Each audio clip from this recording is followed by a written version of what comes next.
That fresh morning. That fresh morning. Vous êtes sur les 104.5 Urban FM, la station urbaine, on est avec Jean-Paul. Jean-Paul, bonjour. Bonjour Dafresh. On parle de quoi ce matin? On va parler d'élections présidentielles. D'abord, pour ce qui concerne l'élection présidentielle au Niger, où la Cour constitutionnelle a rendu son verdict par le biais d'un arrêté. Évidemment, la Cour constitutionnelle a donc rendu sa décision en proclamant ou en confirmant ainsi la victoire du candidat du parti au pouvoir, Mohamed Bazoum, à la présidentielle qui s'était déroulée le 23 février dernier. Mohamed Bazoum arrive en tête avec environ 2 490 049 voix, soit 55,66% des suffrages exprimés. Et son challenger, Mahaman Ousmane, n'aura obtenu que 1 983 072 voix, soit 44,33%, selon le président Bouba Mahaman, qui, évidemment, a lu cet arrêt au cours de au siège de la Cour constitutionnelle nigériane. Alors, il avait donc constaté que Mohamed Bazoum, donc la Cour constitutionnelle, avait plutôt constaté que c'est bien le candidat du parti au pouvoir, Mohamed Bazoum, qui a donc obtenu le plus grand nombre de voix et donc qui est déclaré en conséquent comme président élu de la République du Niger. Et ce dernier prendra évidemment ses fonctions à compter du 2 avril 2021. La Cour constitutionnelle aussi a évidemment annulé des résultats dans 73 bureaux de vote sans donner plus de précision concernant cette décision-là. Alors le taux de participation n'est pas très éloigné de celui qui avait été publié par la Cour électorale nationale indépendante, la CENI, puisqu'il est de 62,91%, faisant ainsi de Mohamed Bazoum, âgé de 61 ans, le 10e président de l'État du Niger. Alors il faut savoir que son opposant, Mahaman Ousmane, dès le 23 février dernier, déjà avait contesté, lorsque la CENI avait donné ses résultats, il avait contesté évidemment ces derniers. Il avait même appelé ses partisans à la manifestation. On se rappelle que ces manifestations-là avaient duré près de 2 jours et avaient fait notamment de nombreux dégâts dans la capitale Niamey, où on avait observé plusieurs pillages et ainsi que la destruction de plusieurs biens privés. Et il faut savoir que ces troubles-là avaient également entraîné la mort de 2 personnes et plusieurs blessés. Il faut également savoir que plusieurs centaines de personnes avaient été arrêtées à l'issue de ces troubles-là. Alors, évidemment, le candidat perdant, Mahaman Ousmane, avait donc, dans un premier temps, voulu organiser évidemment une marche pacifique dans la capitale Niamey, suivi d'un meeting dans lequel l'ensemble des partis de l'opposition seraient regroupés. Malheureusement, il n'a pas pu obtenir cette autorisation et un important dispositif de sécurité avait été déployé dans les axes stratégiques de la capitale pour parer à toute éventualité de troubles. Et puis l'autre élection évidemment qui nous intéresse, c'est celle qui s'est déroulée le dimanche dernier, le 21 mars, en République populaire du Congo, au Congo-Brazzaville, comme on l'appelle communément, où il y avait l'élection présidentielle. Le président Denis Sassou Nguesso, 77 ans, dans 36 années au pouvoir, rempilait pour un mandat supplémentaire. Il faut savoir que en 2015, que le président Sassou Nguesso est au pouvoir depuis 1979. Il a connu une intermède dans laquelle il n'était pas aux affaires entre 92 et 97.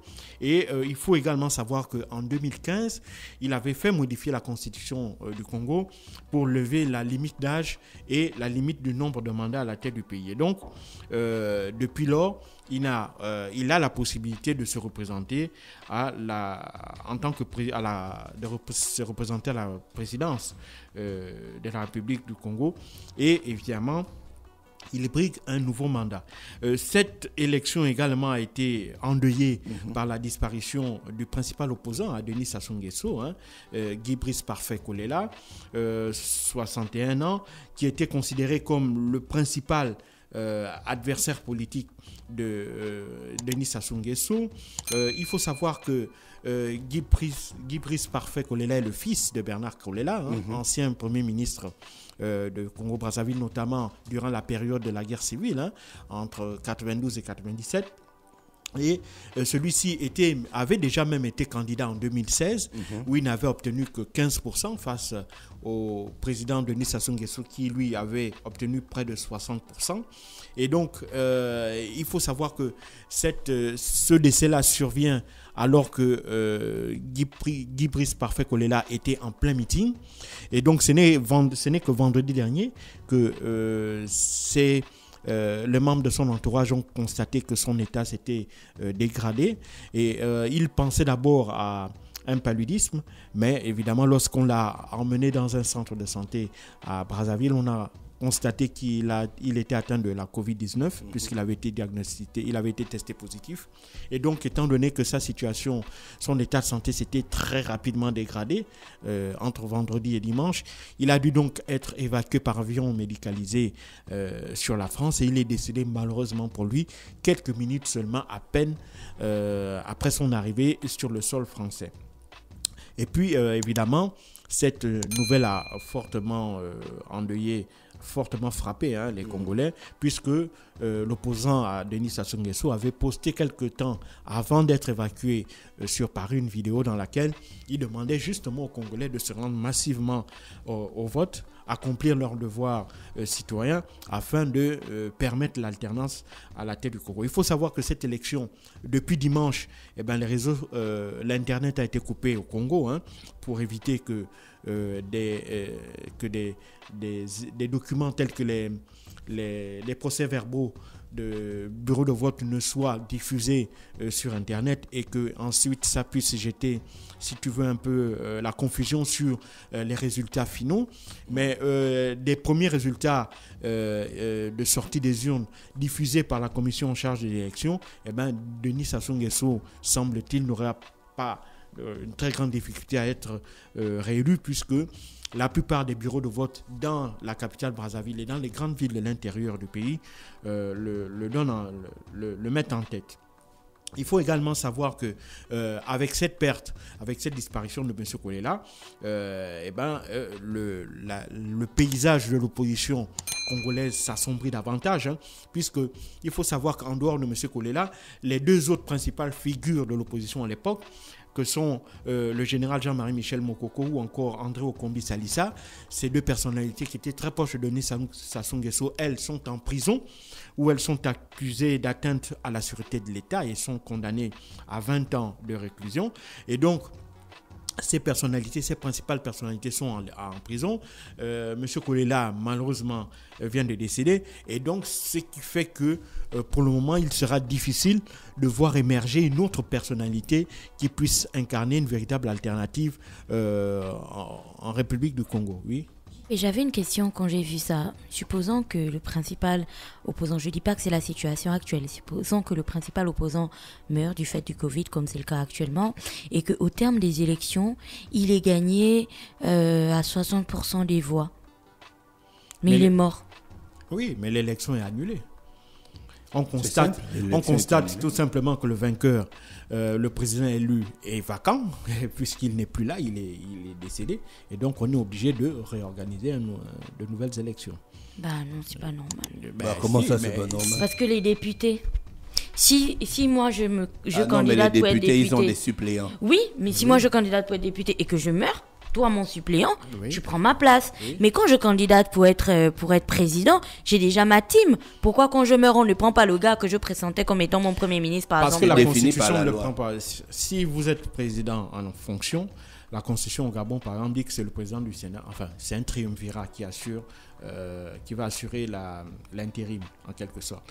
Or, là, en l'occurrence, quand vous êtes candidat, vous ne prévoyez... Le triumvirat, il est connu d'avance, puisque pendant l'élection, on connaît qui est président du Sénat, on connaît qui est président de la Cour constitutionnelle, on connaît qui est président de l'Assemblée nationale. Donc, même si vous... Or, toi, quand tu décèdes, étant donné que tu n'es pas encore entré en fonction, donc ce triumvirat-là ne peut pas également être sollicité.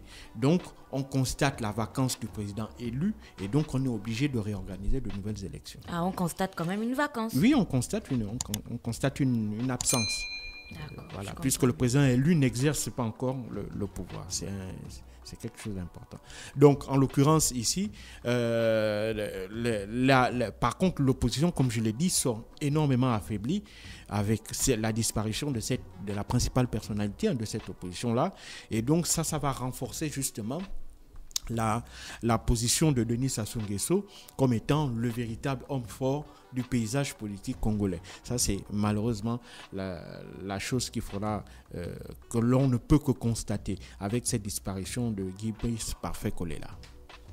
Merci Jean-Paul, c'était tout? Oui, c'est tout. Merci, c'était Jean-Paul qui est avec nous ce matin sur les 104.5 qui revenait donc sur la situation des élections en Afrique. Mais du côté du Niger, ça n'a pas bougé.